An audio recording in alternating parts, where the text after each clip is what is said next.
आपल्या स्वप्नातलं स्वतःचं घर असावं, आपला प्लॉट असावा असं प्रत्येकाला वाटतं, परंतु वाढत्या महागाईमुळे या गोष्टी फक्त स्वप्नातच राहतात असं अनेकांना वाटत असेल तर आता घाबरण्याची गरज नाही.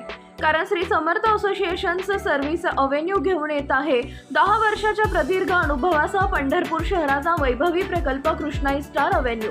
1 BHK 2 BHK luxurious bungalow ready position मध्ये उपलब्ध सुविधा, जवळ सिटी बस स्टॉप, भरपूर पाणी प्रदूषण मुक्त निसर्गरम्य परिसर, CCTV निगराणीखाली परिसर, लोन सुविधा उपलब्ध, पार्किंग, शाळा, कॉलेज, हॉस्पिटल जवळच, त्याचप्रमाणे ओपन जिम व नाना पार्कची सुविधा. सुलभ हप्त्यानेही आपण आपले घर खरेदी करू शकता. चला तर मग वाट कसली बघताय, पटकन कृष्णाई स्टार अव्हेन्यू मध्ये घर खरेदी करा व आपल्या स्वप्नांना सत्यात उतरवण्याची तयारी करा. आमचा पत्ता कृष्णाई स्टार अव्हेन्यू, गट नंबर 82/2/2 ब 1 इस्माबाई वांगीकर नगर, शेजारी, पंढरपूर. मोबाईल नंबर 98 22 34 28 23 आणि 98 90 80 0202.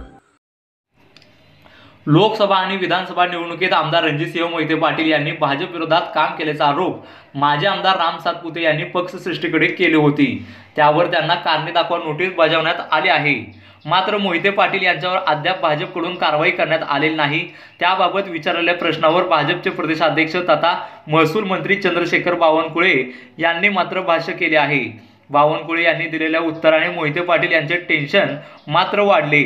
महसूल मंत्री चंद्रशेखर बावनकुळे म्हणाले, आमदार रणजितसिंह मोहिते पाटील यांच्या कारवाईचा विषय हा आमची केंद्रीय स्तरावर अनुशासन समिती आहे. त्या केंद्रीय अनुशासन समितीकडे आमदार मोहिते पाटील यांचा विषय आहे. पक्षाची केंद्रीय अनुशासन समिती त्याबाबतचा निर्णय घेईल. एखाद्या विधानसभा अथवा विधान परिषद सदस्यावर शिस्तभंगाची कारवाई करायची असेल तर तो निर्णय केंद्रातील भारतीय जनता पक्षाकडून घेतला जातो. भाजपच्या केंद्रीय अनुशासन समितीने लोकांच्या तक्रारी, त्यांचं जे काही म्हणणं आहे हे ऐकून घेतलं आहे. त्यावर योग्य तो निर्णय घेईल. अनुशासन समितीला जे काही आढळले त्यानुसार समिती निर्णय घेईल, असे स्पष्टीकरण बावनकुळे यांनी दिले आहे. तर पाहूया काय म्हणाले ते.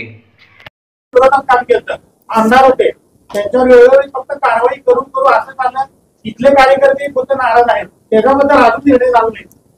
त्याबद्दलची आमच्या केंद्रीय स्तरावरची जी आमची अनुशासन समिती आहे त्या अनुशासन समितीकडे हा विषय आहे आणि त्यामुळं ते अनुशासन समिती केंद्रातील निर्णय घेईल. आणि शेवटी एखाद्या विधान परिषद सदस्याबद्दल किंवा विधानसभा सदस्याबद्दल अनुशासन कारवाई करायची असेल तर केंद्रीय भारतीय जनता पार्टी तो निर्णय करतं. केंद्रीय भारतीय जनता पार्टी जे काही लोकांच्या तक्रारी आहेत, लोकांचं म्हणणं आहे, सर्व ऐकून घेतलेलं आहे. योग्य निर्णय होईल. जर अनुशासन समितीला काय आढळलं ते निर्णय करतील.